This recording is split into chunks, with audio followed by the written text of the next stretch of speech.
What's going on, everyone? Talen here, and welcome to another uniform review video. Alright, so we're going to be looking at Storm's new uniform in this video here. So here we have her X-Men red uniform, so let's go ahead and take a look at it. So the uniform bonus is going to enhance the effects of Weather Goddess, which is going to be her tier 2 passive, which we can see right here.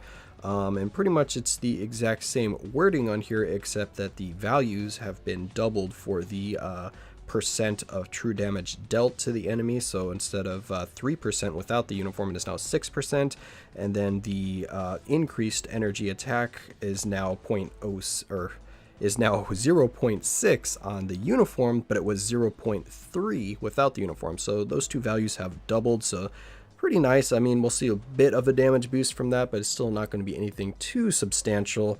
And then we have all of her skills being changed. Yeah, 6 skills, so pretty much everything's being changed. Right here we got some shock damage. Her second skill did get a nice buff. You can now move around with it, so pretty similar to Strife's and Adam Warlock's channeling skill, where they kind of can move around while using it, and it's still like a temporary channeling skill, so it's not indefinite like Cyclops and the ultimates. You can't just keep channeling it forever. And then the third skill right here, we still have the guard hit for 6 hits for 8 seconds. I believe that's exactly the same. The fourth skill, we have a new buff here, which is really nice. We have all attack, all speed, and crit rate by 20% for the all attack and crit rate, and only 5% for the all speed. And then finally for her fifth skill, I think that's about the same. I think it always did shock and chill damage. And then the first skill retains its lightning damage, but then the fourth and fifth skills kind of swap, because without the uniform, the fifth skill is her lightning damage skill and the fourth was energy, but now with the uniform, the fourth is lightning and the fifth is energy, if I remember correctly. So let's go ahead and hop into the skill preview here and see what these new skill animations look like. So the only one that hasn't changed is the third skill.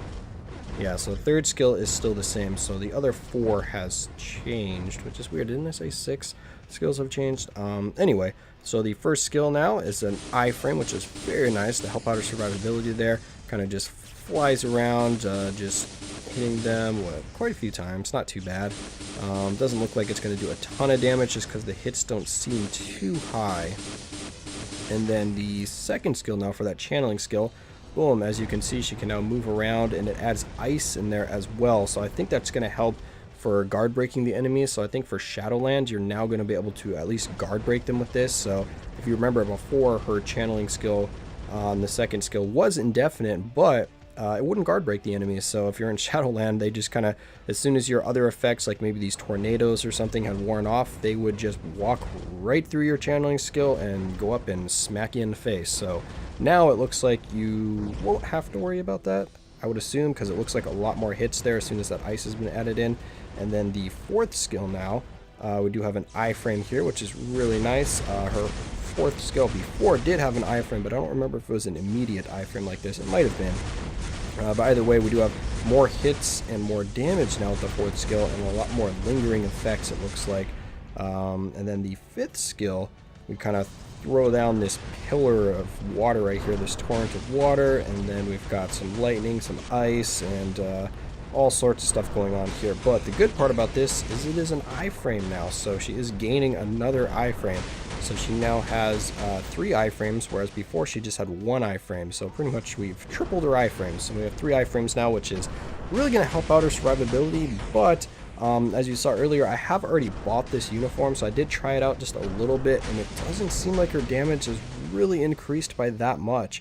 Well, I guess it has increased by a lot. I haven't used her without the uniform too often, but it's not a big enough increase that I really feel like using her in like World Boss Ultimate or trying her in World Boss Ultimate, because her damage is still quite low in World Boss Ultimate, and also her survivability, even with these iframes, it doesn't help the fact that like 2 hits and she is dead. She dies very, very quickly. If you get hit like at all, she's dead. And the fact that her only protection here with this guard can be pierced, well, not pierced, but it doesn't protect you from bleed or the poison or any of the stage effects like that, means that if she gets bled once, she's pretty much dead in any World Boss Ultimate's scenario, unless you can heal up with like anti-venom or something like that. So overall, she's still a very fragile character. Her damage, well, compared to her base kit without the uniform, has increased tremendously. It's still not on the level to make her kind of competitive in World Boss Ultimate or anything like that. Like, she couldn't even do like well, stage 30 is kind of high, but she couldn't do like a stage 20 of Coal Obsidian for me, even with this uniform. My build is quite kind of low on her. I only have a 120 proc with lightning damage, obelisk. I don't think I have her ignore defense or her skill cooldown capped. But still, I didn't see anything that was impressing me too much. But I mean, if you like Storm, then definitely with this uniform is going to at least make her usable. But she'll probably be sitting in like the mid stage level for World Boss Ultimate. And then for like Shadowland, she should do a lot better in Shadowland, is where I really see this uniform shining. Mainly because of the changes here to get more damage on pretty much all of her skills. And since she has so many hits on everything, she shouldn't have to worry about getting hit by the enemies or anything like that. So she'll be guard breaking them constantly.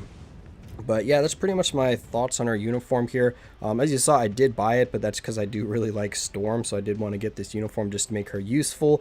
But just from, like I was saying, with my very, very limited initial testing with her, I wasn't too impressed with the uniform, just because it didn't do enough for her. It did boost her damage a lot compared to what she was at before, and her survivability is a lot better with those iframes, but she still dies extremely quick when she gets hit, and the damage just doesn't hold up enough in World Boss Ultimate to make her a character that I'm like, alright, well, I want to have a fun clear, let's use Storm. It's still too much of a struggle to keep her alive, and the damage is still just too low that it feels grindy, even on like the mid stages of World Boss Ultimate. But anyway, that's just my thoughts on the uniform here. Let me know if you're having better success with your uniform. Maybe I just need to build her up a little bit more, put on a better obelisk, maybe cap out that ignore defense or something like that.